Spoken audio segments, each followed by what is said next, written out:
And housing is a hot topic here in the city of Toronto. And today we have the conversation many of you have been wanting to have, hosting a special Facebook Live where you drove the conversation. But an update first, a mysterious poster campaign we told you about yesterday is continuing to intensify in a West End neighborhood. The yellow posters plastered throughout Parkdale are capturing the attention of Torontonians. The campaign is calling out what it labels displacement realty, when landowners and realtors buy and sell low-income housing based on the rents they could charge wealthier tenants, alleging Nick Brewerton is the man who sold Parkdale. The Toronto realtor has denied the claims made against him, telling CityNews he's just a realtor and acts on behalf of the seller and buyer. CityNews has learned Brewerton is the owner of 1307 King Street West. He bought it from a long-standing landlord in Parkdale last year. Land records show he paid $873,000 for it. Just 5 years ago, according to city estimates, it was worth half that. And since he bought it, there's a fresh coat of paint and some other improvements.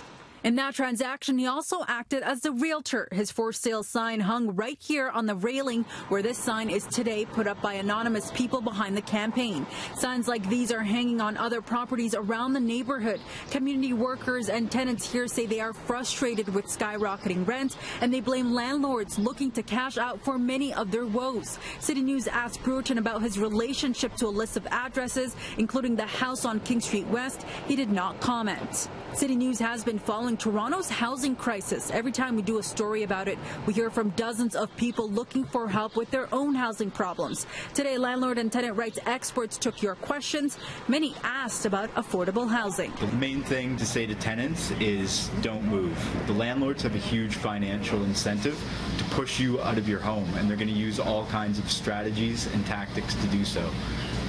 Fight back.